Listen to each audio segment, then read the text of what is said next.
Hello Internet, I'm Jackie Fox, and today I'm making a case for why we should become more aware of and used to checking in on sex workers. I don't want to wag my finger and morally posture by saying, why is no one talking about labor and porn? But the truth is, compared to other topics, we don't. Leftists are perhaps the most interested, and a few breadtube channels like We're in Hell, Philosophy Tube, Some More News, and myself have covered various aspects of sex work. But this seems like something we have to talk about more, if only because no one else is. It'll almost certainly get demonetized by YouTube, which is partly why it's sponsored by... And if you like it, you should check out my Patreon.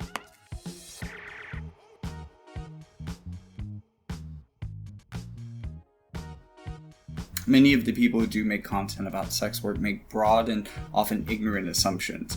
Not calling out the people I just listed, those were pretty cool, but this does happen. Most of the things that I see on sex work or pornography in general are not academic studies. I'm not saying that those aren't going on, but most of what I see is the things that people are interested in, which of course is the sensationalized stuff. Whether it's, the Netflix documentary, Hot Girls Wanted, that most of us has seen, or other things like that. Like any television show, reality television show, or expose on something, salacious, they're going to try first to sell it. Because what is a documentary that just sits on the cutting room floor? It's absolutely nothing. And it's often because they don't really consult with many sex workers before forming an opinion on the industry. And I may make some of the same mistakes, and it really is hard to talk about such a broad group of professions without some level of overgeneralization, but where possible, try to be specific and avoid that.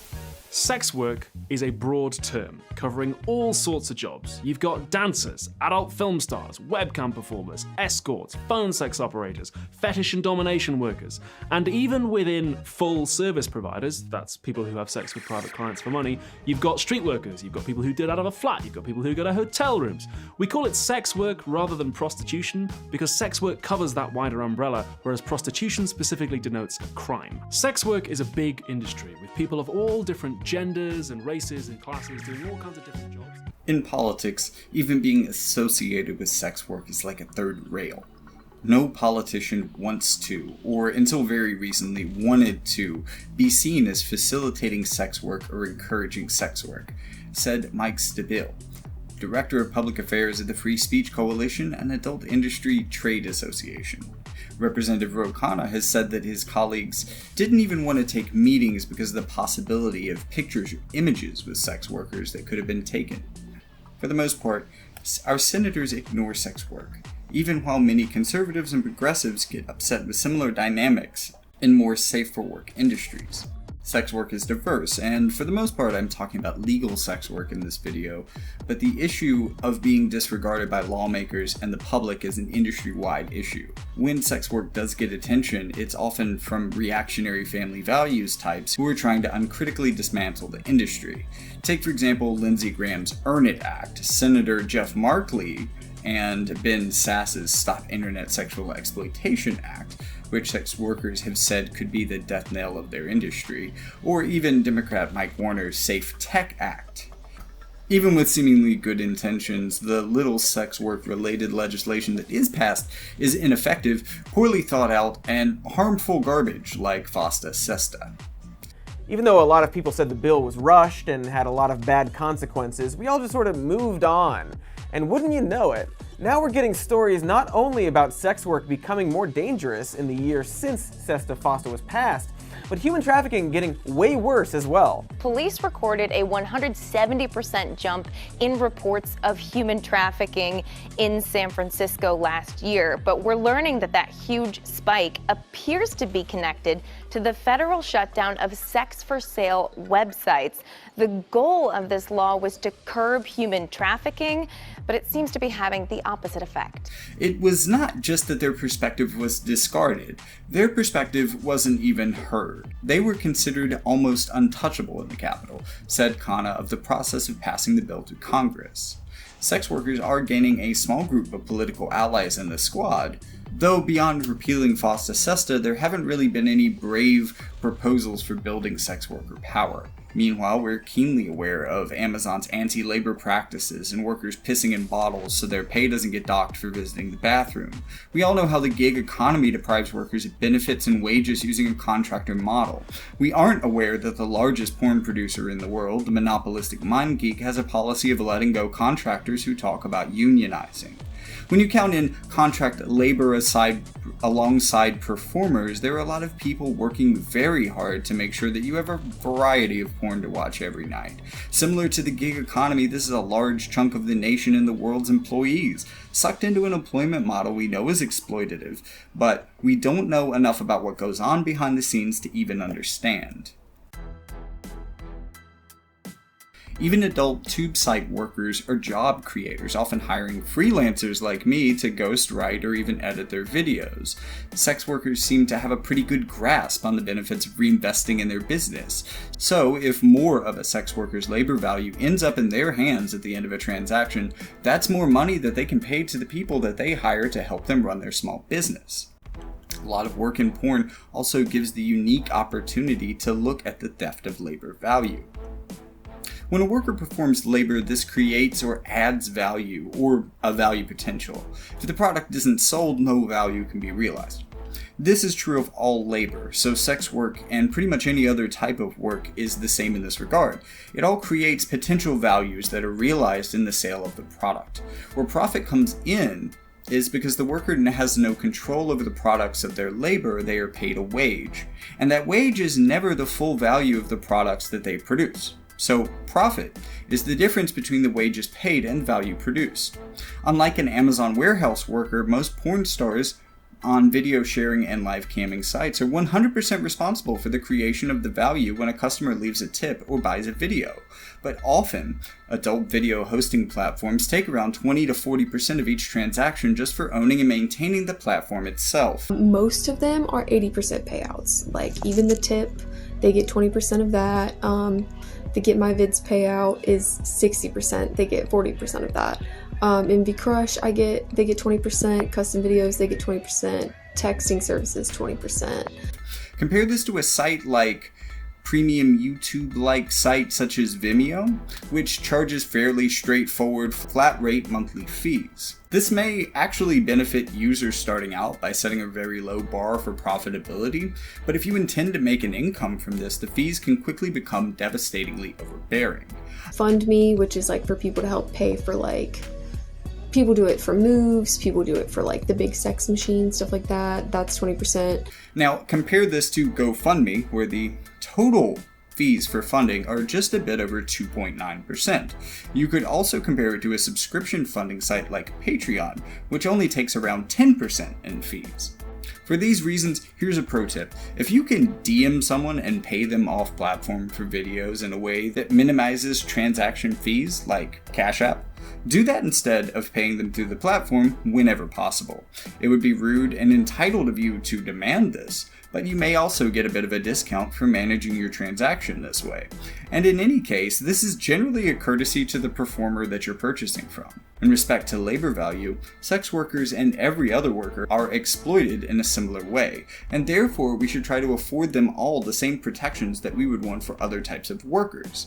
In this case, the main difference is that the values are unobscured and fairly transparent, making them easier to assess and recognize. One of the problems is that a lot of the vanilla internet doesn't allow nudity or donations pages designed to buy an automatic sex machine. Vimeo isn't an option either, even though the price of hosting would be a comparative no-brainer. Even Twitch got weird about cleavage in swimsuits recently. We're curious. I'm gonna make it up to you, bro. You know I will. It's okay, baby. Here's some more money. Best hot tub stream I've seen tonight. Oh, also, shit. please put me on daddy board. Oh, thank you, man. That actually fucking gave me some energy, because I was feeling a little low. Yeah, bro. Pump it up. Oh, shit. Can't play that on YouTube. So for people trying to market their bodies online, even in legal ways, the options can be quite shady and exploitative simply because there is no other option. Some services have even adopted pyramid scheme-like tactics to recruit and take more money from young, sexy hopefuls. And why not? No one is watching. and it can seem as though no one really cares. So who will stop them from monopolizing the adult market to squeeze more and more labor value from their contract labor force? For the people working these jobs, though, they all talk about how much they love what they do. Let me just read a little bit of what you said. This is what you said in your own defense. For me, shooting pornography brings me unimaginable joy. When I finish a scene, I know I've done so and completed an honest day's work. It's my artistic outlet, my love, my happiness, my home. I can definitively say I've never felt more empowered or happy doing anything else. In a world where women are so often robbed of their choice, I'm completely in control of my sexuality. As a bisexual woman with many sexual quirks, I feel completely accepted. It's freeing, it's empowering, it's wonderful. It's how the world should be. Yes. You really believe all that? Yes, absolutely. I love my job. I love doing it, and it's a lot of fun, even if it's a lot of work. Even if their cut of the profits is a little slimmer than they'd like, it still makes them feel like they're more in control of their lives than the job as a fry cook. Porn stars are often injured on the job far less than actual fry cooks. So there's another advantage there. In a socialist sense, they're still just another exploited worker. But to them, they're lucky enough to make enough to live, working on their own rules. It can feel like a liberating experience compared to a lot of traditional work that they might do otherwise. My solution wouldn't be to shut these companies down, but to regulate them, or to at least stop them from their illegal anti-union tactics. Workers in the industry need a power dynamic such that they can demand of platforms less exploitative rates, more similar to services provided on the non-adult web. But there's another reason for this focus on increasing worker power in porn that relates to a feminist critique of porn. From this perspective, porn is actually a detriment to feminism because it sets a bad standard for sex. Consent is implied through the format, but it's never really discussed in the video. And I kinda hate to say it, but in the face of more and more rape fantasy porn, I'd like to see a lot more woke porn as well. But that will never happen in the current online porn market.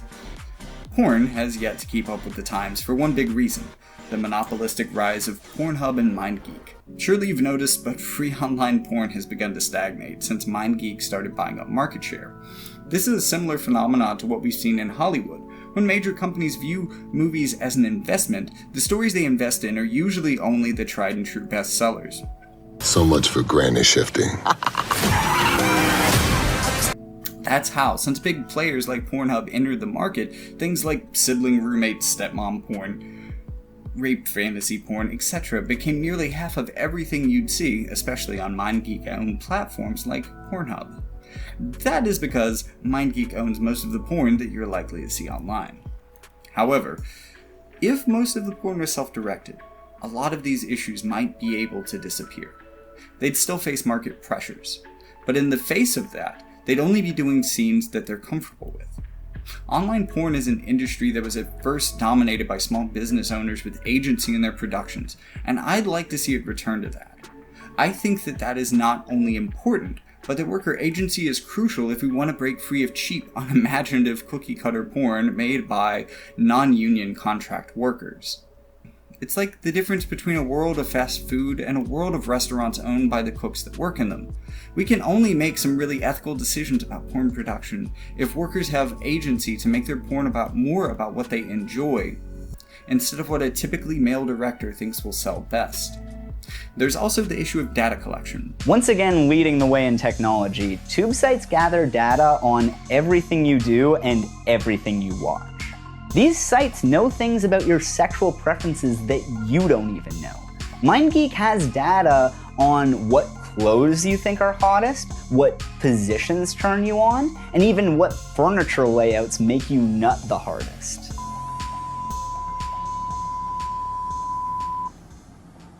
Say it again.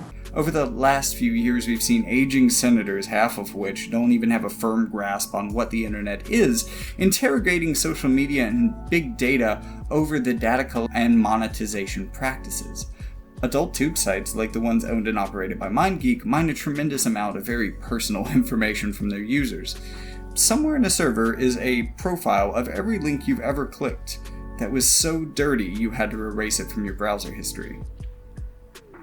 Your browser may not remember, but MindGeek certainly does. A lot of the big data Oh shit. A lot of the data big data collects is somewhat innocuous by itself. Things you wouldn't mind a stranger might know about you, like your favorite brand of coffee. It's only when detailed data profiles are compiled that the results really begin to bother people. But the kind of data that MindGeek collects, it's exactly the stuff you would be embarrassed if anyone saw. MindGeek knows how likely you are to click on a video of anal sex on a Friday night. Are you cool with that? Despite concerns about big data becoming a popular political issue in its own right recently, can you remember a single porn industry exec who has called before Congress to discuss their data and business practices? Seriously, I'd love to see that video if it exists, but as far as I can tell, it doesn't. This, again, is because there is no political pressure being placed on any politician to reform our laws and regulations as they pertain to sex work. Too many Congresspeople see more risk in talking about this issue, even when they recognize that it exists, than in voters being upset that they aren't talking about it. To this end, I think that nothing other than a sort of grassroots movement will ultimately do. We need to become willing and informed educators, and encourage others to be more inquisitive about labor practices as they relate to porn, or at least as curious as they might be about a safe-for-work company like Amazon. I want to say a very special thank you to everyone who has made it to the end of this video, and as YouTube obligates me to, I have to remind you that if you like this video, smash the like button and subscribe and do all that social stuff, because it really helps the channel grow. If you want to support the channel in other ways, like Real Progressives or these other Foxy patrons do, you can always donate at Patreon or make a one-time donation at Ko-fi, and help me afford to take the time out to do the work and do the research and keep making content like this, while also being able to keep it commercial free. Thanks so much to everyone who supports this channel. I wouldn't want to do it without you all.